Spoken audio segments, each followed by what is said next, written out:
Hi, this is Peter, Hi, this is Sandra, and we are Medievalist.net. and today we're talking to you about episode 2 Season 3. of Game of Thrones.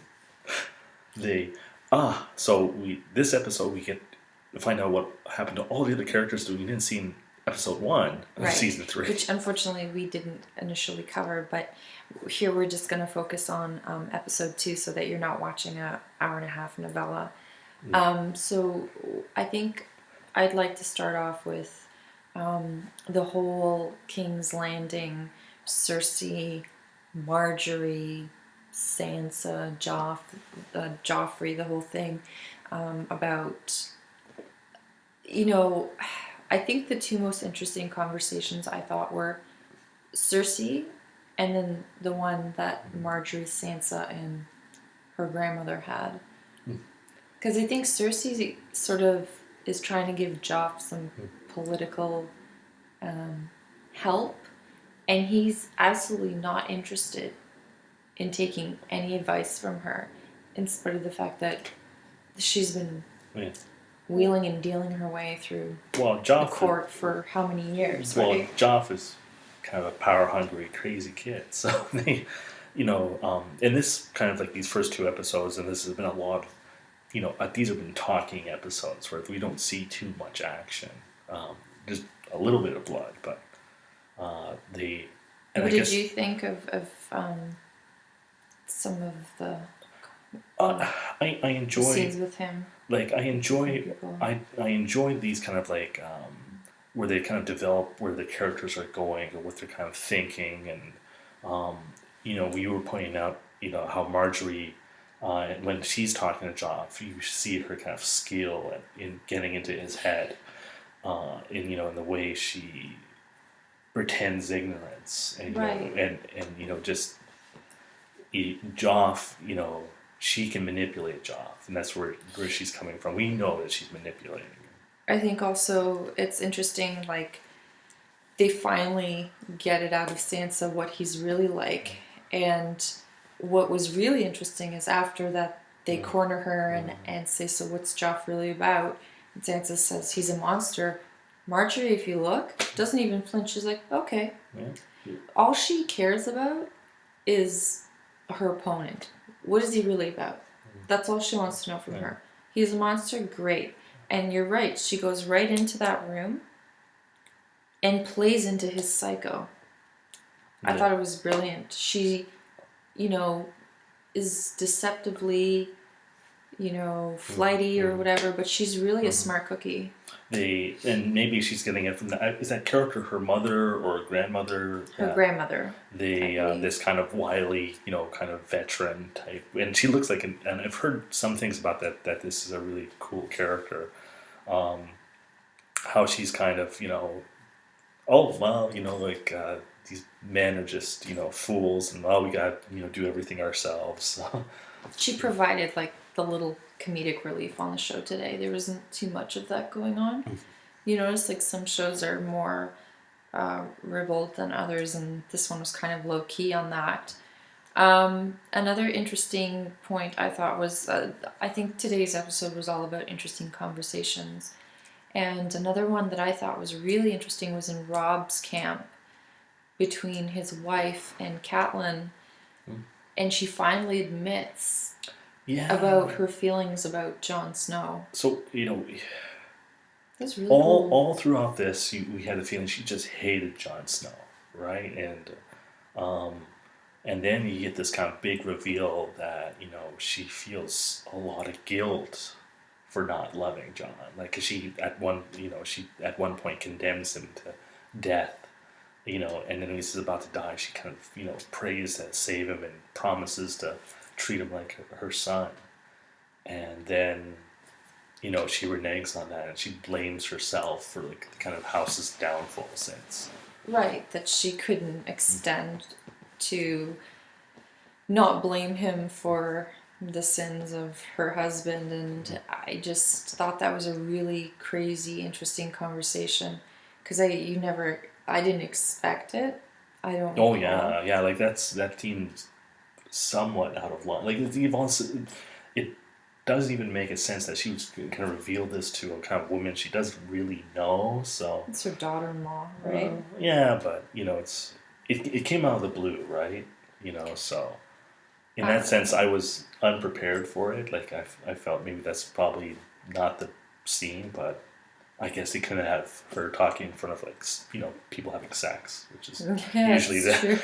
Usually we, the case. we haven't had our sex position yet, which is Not kind of yet. disappointing, I have to say personally. But And then also interesting was Jamie and Brienne. They're still traveling along the road, and I thought it was, she, as much as she detests Jamie, she's learning from him in the sense that they encounter this old guy along the road with this horse, and he's like, "Hey, how's it going?" And they're like, "Hey, how's it going?"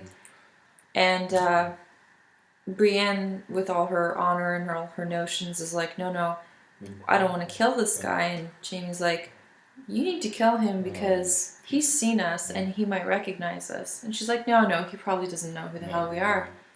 And it proves to be their undoing. And even though he's a detestable character, I thought that I thought Jamie was pretty funny. I thought he was pretty funny, and I think she's realizing she has things to learn. Yeah. What did you think of all of that? Yeah, I think it's funny to see Jamie egg her on through this whole road trip that they're doing, which seems like it's never going to end because Did you like the battle at the end there? Yeah. So at one point Jamie finally gets a sword, and he's pretty much her match almost. And he's shackled, yeah. and he's still giving her a pretty good fight. I thought it was kind of cool. So I think she was winning, and then we see this. I think they call it the House Bolton.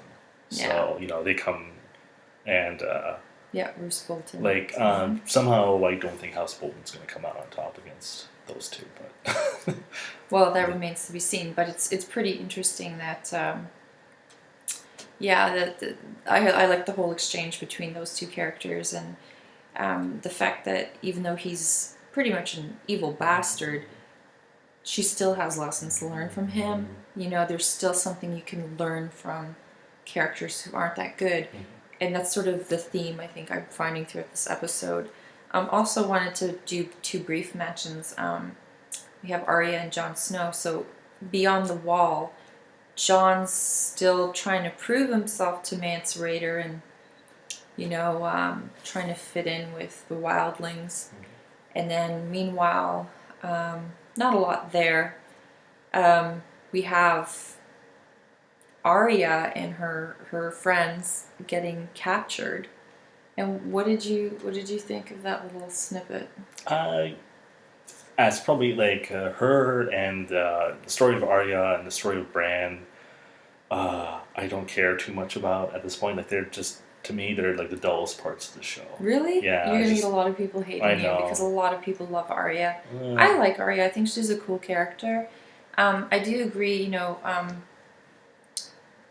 Here's the thing. This is the recent scenes. This is the whole thing. You're talking about character development. Yeah. Not every scene with Arya and Bran's going to be woo, because their age, and number two, that the things that come on down the road, this is developing them.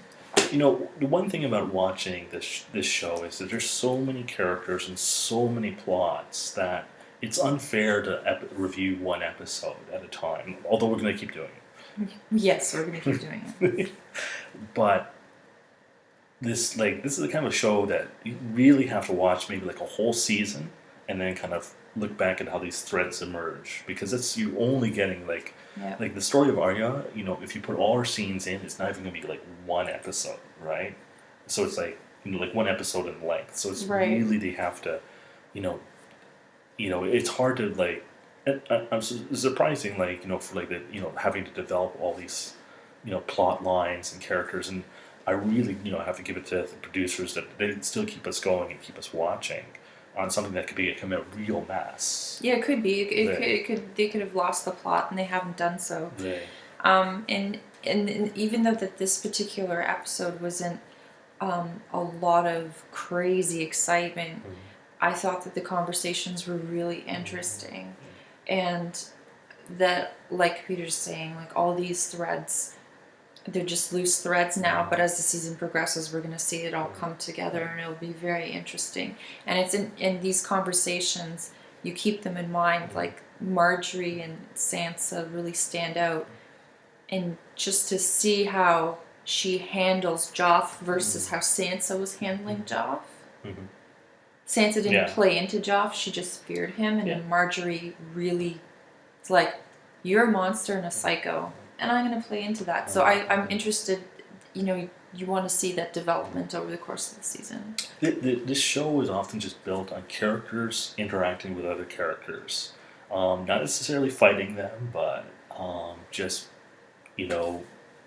their chit chat, where they lay the kind of scenes. And, it's like they've always kind of hung back on showing a lot of battle stuff. Like there are some really great battles, and they hold off on that a lot and just kind of focus in on character development. And that's what probably hooks everybody in, because you get a lot of that, and then you get a nice, fight scene. You're rewarded with like some fun fight scene. Because you're involved in any character, like even like a guy like Theon. You're still somewhat interested in what's going to happen to him. And, he had very few scenes this episode too. He's, not doing too well, getting poked and prodded and masked. I think people enjoyed him getting beaten. Right, but I mean, for nothing. You just have to keep watching and seeing. Okay, so there's a reason the producers threw that scene in. What's the reason? The reason's going to come on down the road. But yeah, I have to say I did enjoy this week's episode, and we're going to be reviewing these again regularly. And yeah, you can go back and see like the season 1 and 2 episode reviews from us. One last point: Tyrion gets every episode. Tyrion is in. Which I'm a huge fan of his, so yes, I'm never unhappy seeing Peter Dinklage on it. Yeah, he's fantastic. They know their bread is buttered on that series. More Peter Dinklage.